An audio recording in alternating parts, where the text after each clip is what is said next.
This edition of Monocle on Saturday was first broadcast on the 18th of May 2024.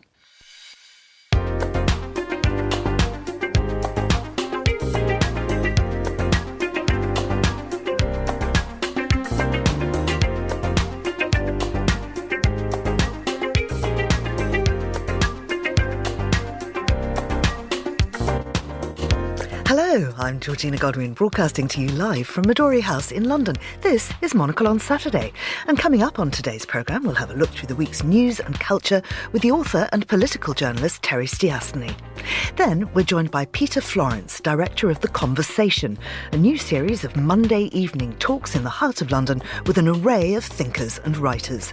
And finally, author Rosemary Salomone joins us to discuss her book, The Rise of English, Global Politics and the Power of Language. All that ahead on Monocle on Saturday. First, though, here's the news.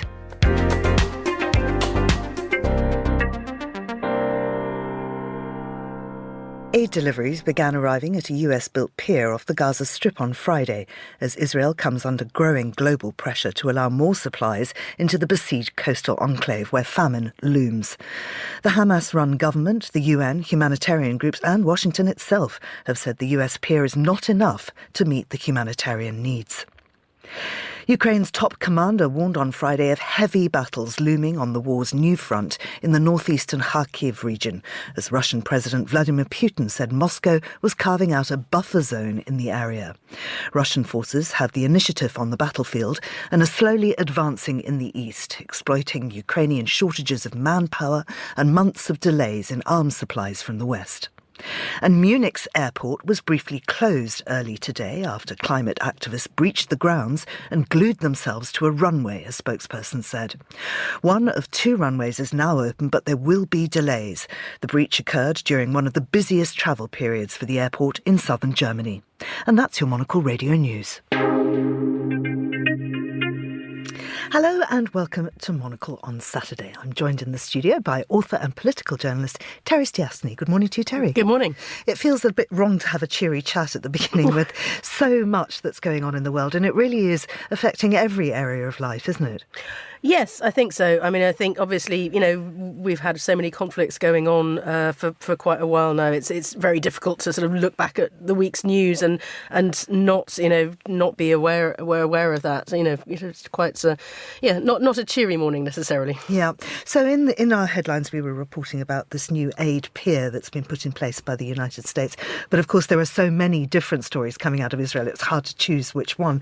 One of them, which is certainly making headlines today, is the fact that the bodies of 3 hostages who were kidnapped by Hamas at the initial attack on October the 7th have been found in Gaza. And it appears that in fact they were taken as bodies. They were already dead by the time they were transported into Gaza. Well, what does The Guardian tell us? Yes, The Guardian tells us that the 3 bodies of 3 of the hostages have been found, have been retrieved from Gaza by the Israeli military. One of them is Shani Luke, who was killed at the music festival. And you'll remember there was that really horrific image of her, as she was killed and taken away on the back of a pickup truck. She was only 22 years old. And they've also recovered the bodies of 2 other hostages. One is Amit Bouskila, who was 28, and the other one is Itzhak Gelarenta, who was 56. And I think, what this just obviously serves to remind us, given everything that is going on in Gaza, is just how hard it is for Israel to forget, and particularly for the families who are still, there are still 129 people who have not yet been either recovered or accounted for. And, obviously for every family who loses somebody who to finally know exactly what happened to them, this is, such a huge painful thing. I mean, there's a quote here from Shani Luke's father. The news is so hard. No father thought that a 22-year-old girl would disappear from her life.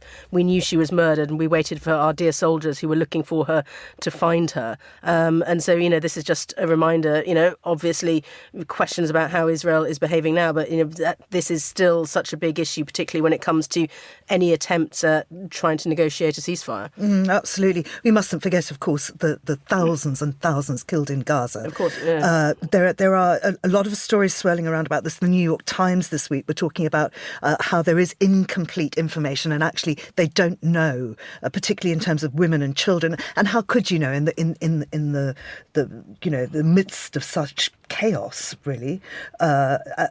Many. The Time magazine too has a big piece today about what we know about how many people have died in Gaza. And honestly, the only thing that I can point out between all of these different stories is they're all different. There is, there can be no conclusive number, but we know that it's huge. And on both sides, the loss is absolutely appalling. Yeah, exactly. Let's move on to what's going on in New Caledonia, because this is really quite bizarre. So what we know is that France passed a law which changes how the elections work in New Caledonia. This has sparked huge violence, but there's a very unexpected turn in this. Yes, I have to say I haven't been following this closely. I'd seen, lots of reports in the French press, obviously talking about the state of emergency in New Caledonia, in the Pacific, uproar and sort of rioting and demonstrating and clashes. What I had not heard about until I was reading this story on Politico is that the French Interior Minister, Gérald Darmanin, has said that these uprisings have been actively supported by, of all places, Azerbaijan, which, and he said, the French Interior Minister said, this isn't a fantasy, he insisted. I regret that some of the separatists have made a deal with Azerbaijan. But he is saying this is French sovereign territory. And the French intelligence officials have told Politico that we've detected activities from Russia and Azerbaijan in New Caledonia for weeks, even a few months. They're pushing the narrative of France being a colonialist state. Now, the Azerbaijani Foreign Ministry has denied this, and apparently they have very bad relations between France and Azerbaijan, which goes back, to French relations with Armenia. And so, according to the French, Azerbaijan is really trying to push unrest in any French colony, which just seems absolutely surprising to me. That quite how far this extends. Azerbaijan, apparently they're saying they created the Baku group funding separatists in all overseas French regions.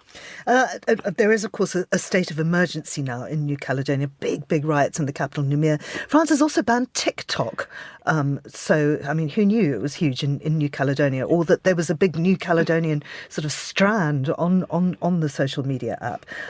But this new law means that, the fact that there is a state of emergency means that authorities can order people deemed a threat to the public to be held under house arrest. We know that lots of people have been arrested, at least 4 people dead. And the gendarmes, there's I think 3,000 or 4,000 gendarmes now in New Caledonia, just trying to quell these riots. Yes, I mean, the French Prime Minister saying these, what the Politico calls draconian measures, and will allow us to roll out huge efforts to restore order. But as you say, really, ordering people to be held under house arrest, carrying out searches, they're really clamping down on this. And I guess it, remains to be seen whether that is ultimately going to help and whether it will restore order or not, because obviously everyone is trying to deal with this at quite a long distance. Now, this all stems from the fact that France changed the way that elections would work. Of course, we know it's the biggest election year in history in the world this year. We don't quite know when the British elections will be held. It could be, in fact, next year if they really push it, but it's unlikely.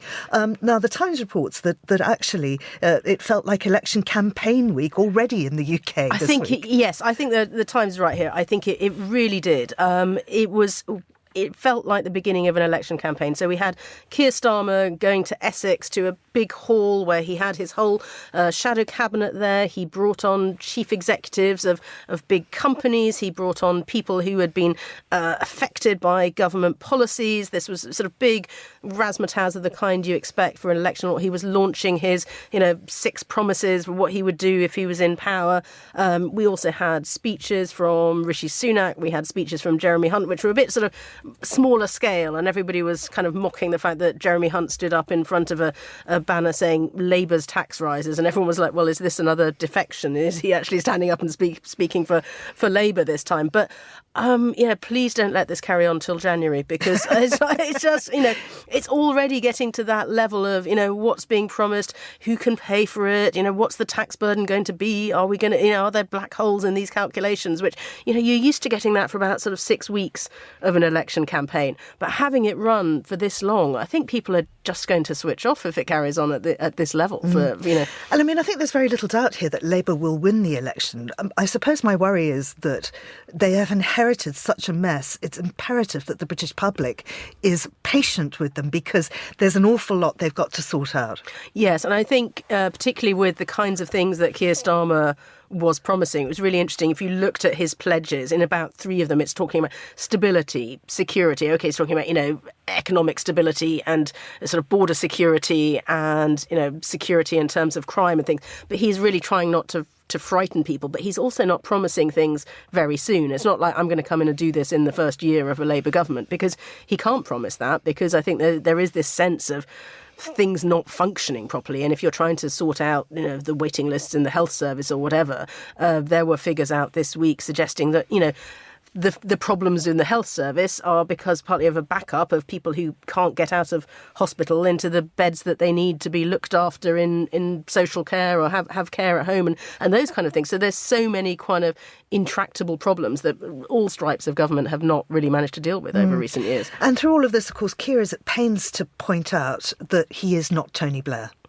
Yes, I mean, I think people were trying to compare it because particularly this image that went with the pledges. Okay, the pledge card was a thing that Tony Blair came up with ahead of the 1997 election, where they printed all his promises out on a little piece of paper. This has all gone electronic now, so I don't think you get a physical card anymore. But it's that same shirt sleeves, kind of, I've got my sleeves rolled up, I'm ready to tackle things look. But Keir Starmer doesn't have that kind of smiley, optimistic Tony Blair face. He's got a kind of I'm a serious man for serious times face, and obviously he's a bit older and he has a different kind of manner about him. But I think, they don't want to promise too much at this stage for the fear that, economically and for other reasons it's going to be just too hard to do.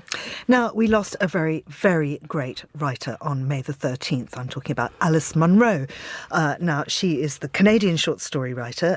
In 2013, she won the Nobel Prize for Literature. I believe that she's actually the only Canadian that has. She was also the winner of the 2009 Booker International Prize for her lifetime body of work. She won the Canada Governor General's Award 3 times and, of course, was regarded as one of the world's foremost writers of fiction. She wrote about the human condition and relationships seen through the lens of daily life. A lot of it based in southwestern Ontario, where she comes from, and her reputation, particularly as a short story writer, is absolutely international.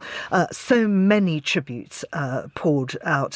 Cynthia Ozick put it, talking about Canada, she said Munro was our Chekhov. Yeah, it's lovely. I mean, there's a particularly nice obituary of Alice Munro in the Financial Times. And I think they pick up on the kind of the interesting balance between kind of the specificity of where she was writing about. I mean, she wrote about Ontario, where she grew up. She basically had sort of lightly fictionalised versions of the towns that she lived in and the places that she'd been. And although she wrote about kind of fairly small domestic lives, it's saying, her compass looked small. It was not. She said, any life can be interesting. You just have to be there. But I think also it's really interesting that she was part of a quite a significant generation of Canadian authors. And so there was a really lovely tribute to Alice Munro from Margaret Atwood, who said it was as her second oldest remaining friend and colleague. Margaret Atwood, of course, is in her late 80s, but just really moving, talking about their friendship over the decades and how they'd worked together. And there was just a really lovely story that she said towards the end, after she talks about Alice Munro's work and how important this had been to her and their friendship. And she said they used to get mistaken for each other quite often, because Alice Munro wrote, I was standing on a train platform, a man came up to me and said, "You're Margaret Atwood." "Yes," I said, "I am." Then we had quite an interesting conversation about your working methods and where you get your inspiration. "Turn and turn about," Margaret Atwood said. "After we both had white hair and after Alice had won the Nobel, people would come up to me and murmur, 'Congratulations.' 'For what?' I would say. 'Winning that prize.' After a while, I stopped trying to explain and just murmured back modestly, 'Thank you.' The thank yous were really for Alice." Well, there is an Alice Munro Festival of the Short Story. It's an annual literary festival. It honours Munro, and it nurtures emerging writers through workshops and on-stage presentations that celebrate the short story. And it contributes to the cultural and economic communities of her part of Canada and helps assure their place in the Canadian landscape. And I think that whole idea of a festival is a wonderful thing. And there is one person in the world that knows more about books, festivals, and bringing fascinating people together to discuss them, and that is Peter Florence. Now, he was one of the founders of Hay Festival, and he made the small event in rural Wales into a multinational celebration of ideas. Well, he's ever curious. He's now moved on to begin another fascinating venture. It's called The Conversation. It's a series of talks on a Monday evening at St Martin's in the Fields in London's Trafalgar Square. In a bid to tackle the biggest concerns facing the world, Peter's organised an array of thinkers and writers to come together. And in the first series, they tackle the burning topics of the day, such as peace, democracy and climate action. Peter Florence, director of The Conversation, good morning to you. Good morning. Thank you very much for having me on. It's lovely. Did you ever meet Alice Munro, I have to ask? Do you know, I did once, never in a, as it were, professional capacity, but I was just struck by her grace and calmness and the incredible way she used to watch people. She was a listener and a watcher and would quietly just absorb all the noise and all the stories and all the words in a room. She was magic. She really was. Peter, what is the secret of bringing people together for great conversations? Because it's something you're a master of, something you've done for decades. What's the particular alchemy that goes in to spark something that really fires people's imaginations? Oh God, I wish I knew. Do you know, I think it might be that Alice Munro thing of listening. And you know this. There are 4 or 5 people in Britain who are really great at interviewing writers, and you all have in common the ability not to run through your 20 questions that you've mapped out before, but to make it a really backwards and forwards conversation that responds to each idea, that responds to the cadence of every sentence and paragraph, that makes the way writers are so super articulate, makes that into a dialogue. And I think if there's anything that I've learned over the years about what makes really fascinating events, is where you allow people to go out of comfort zones, off scripts, and you allow them to talk about ideas rather than simply tell stories they've already written down. Now, obviously, there's a place for that as well. But what I love about this new series that we're launching on Monday with Stephen Fry is that you're trusting 2 things. You're trusting the writer and you're trusting the room. You know, in the last 4 years, I've done an awful lot of work in the environmental sector. We've been planting a forest in Iceland for carbon capture. And when you go to environmental meetings, you have people who, you know, give lectures or deliver a statement. And then everybody in the room gets together and talks about what they've just heard for ages. And it's actually magical. It's like having a live, responsive, immersive book club. And I think that's one of the things that this new series is going to do is allow the audience to be half the event. So the idea is that we will go upstairs into St Martin in the Fields, the most beautiful and central venue in London. I mean, exquisite amounts of light coming into that building. It's just stunning. And then after the interview with the writers, we'll go downstairs into the crypt and everybody will sit around tables. And there's a quite sweet but informal idea that you sit at the nearest available chair and you make a table of 8 and talk about the ideas that you've just heard for the rest of the evening or for as long as you'd like to stay, over food, drink, whatever you want. Because the Crypt's just such a great cafe and turns into a really lovely bar in the evening. That's such a wonderful idea, because after the conversations, as you say, you're getting people making new connections too, as well as coming up with new ideas. Absolutely new connections. It's partly socialising in that you will make friendships, but mostly it will be, I don't want to lecture people, and I don't think any of these writers want to lecture people. They want to be part of a conversation too. And nothing ends when somebody switches off the mic or walks off the stage. That's just the beginning. And one of the things I was always, I think, slightly frustrated about with festivals, which are sort of maximalist and very intense by design, is that you don't always get the reflective moment. You don't always get the chance, because you're rushing from event 10 to event 15 to event 23. You don't always get the moment to say, I want all that to sink in and I want to take time over it. And I like the idea of weekly events where you keep returning to the content, you keep returning to the ideas. You can do all sorts of interesting digital things with it, but you can also start sharing questions, because all good interviews, I think, generate really interesting questions that weren't necessarily on the table before the interview started. It's just watching where people go.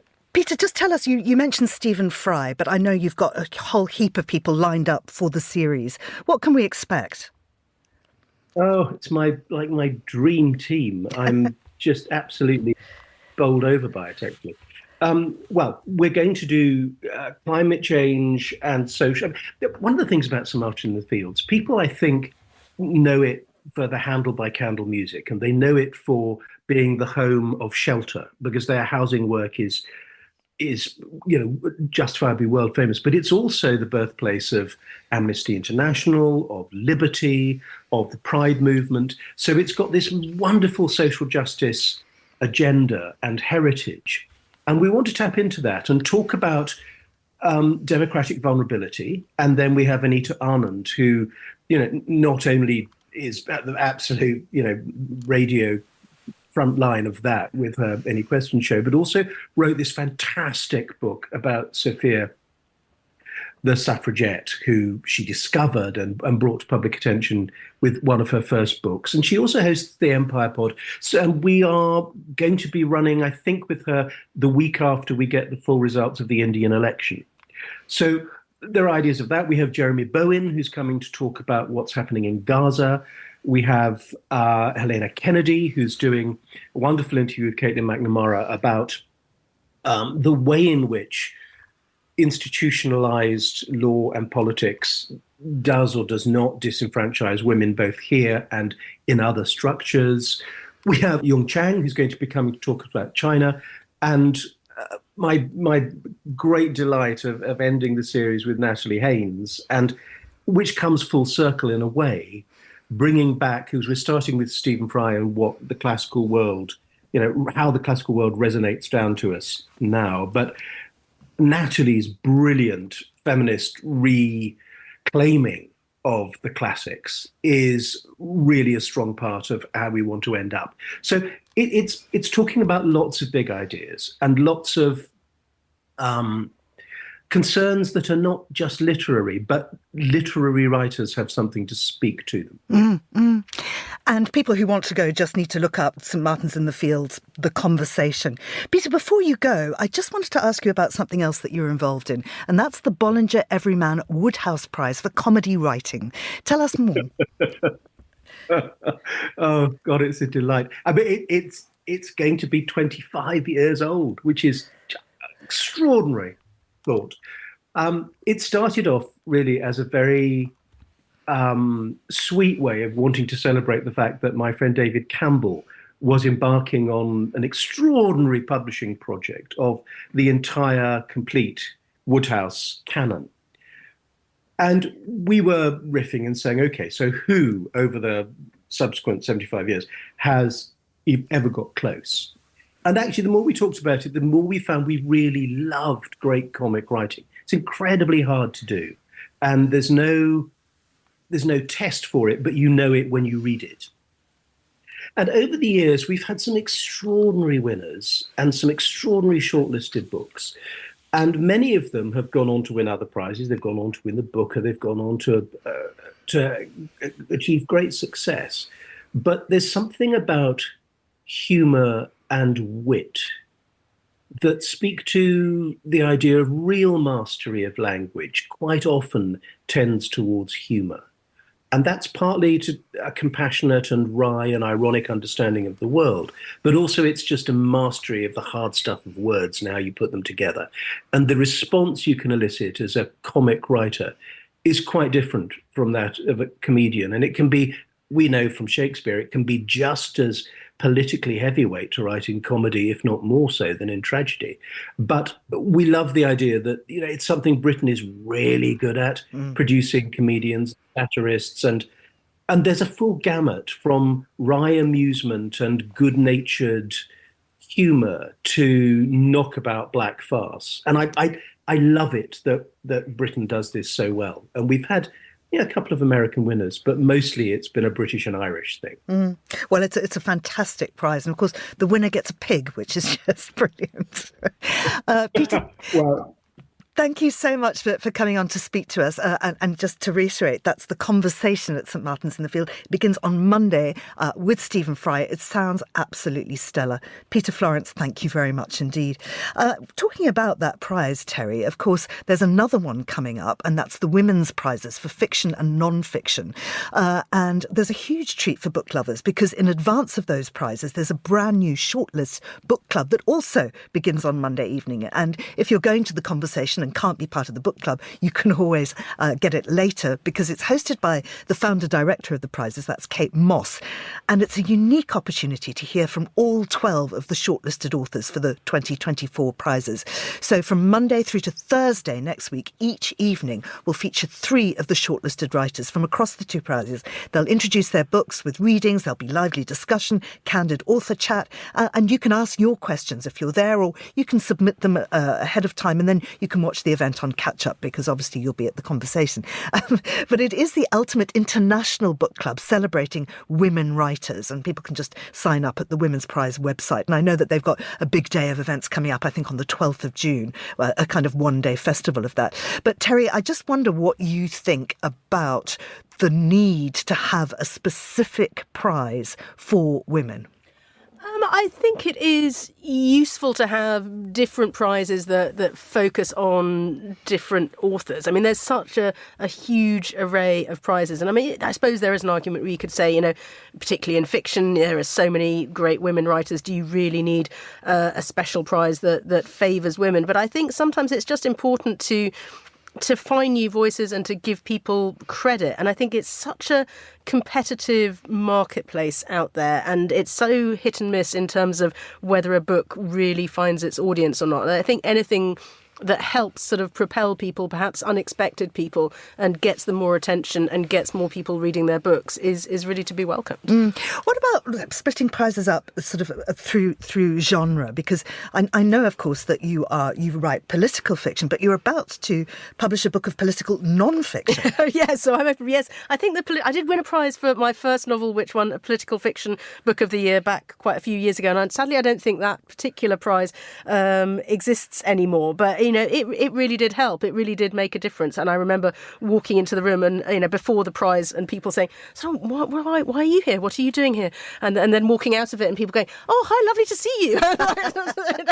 So, even it makes that bit of difference. And I think it makes a difference in terms of just being able to say, look at me, I did this, which is obviously every author. You sort of spend years and years away at your desk and, hope that one day someone will notice what you came up with. So, but yeah, moving from fiction into non-fiction will be interesting. So, but I think, people know what they're interested in, and if it helps to, helps you to find your way through all the books that are there on the pile in the bookshop in front of you or online, then, more power to it. Absolutely. Well, your book has got a few months before it comes out, and doubtless we will be talking about it again before that. The one thing that all our discussions with Peter, Florence, with Terry has been about is the importance of language and just how speaking to each other, finding the right words, putting them in the right order, and of course what language you do them in too is important.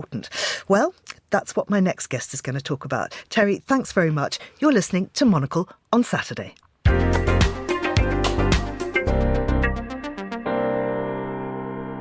Now, the English language is the most widely spoken language in the world. There are over 1.5 billion people worldwide who can speak English, and it's an official language in 67 countries and 27 non-sovereign states.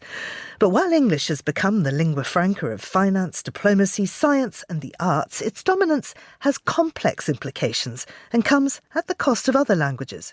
Joining me now to tell us about the rise of English and its significance is Rosemary Salomone, who's a linguist linguist, a law professor, and author of the book The Rise of English, Global Politics and the Power of Language. Rosemary, many thanks for coming in. Thank you for inviting me. Tell me, what was the impetus behind this book? Why write The Rise of English? Well, I am a linguist and I am a law professor. And what started it were two legal issues that were floating around France and Italy in 2013. One was a proposal in France to loosen up on the constrictions of teaching in other languages other than French, i.e. English. And it caused just an uproar among the intellectual elite in France who were arguing French is the language of diplomacy, it's the language of the arts, it's the language of culture. In Italy, it was a legal issue that went through the courts up to the Constitutional Court of Italy, and I followed that at Milan's Polytechnic Institute, where the university decided to change all their graduate programs into English within 2 years. About 100 professors contested, took the institute to court, and that went on for about 6 years, and I followed that litigation during that time and was writing small pieces about it. And then I realized there really was a book to be written here. When I look around the world, I am absolutely astonished at the skill of so many people to master English as a second language. I think it's extraordinary.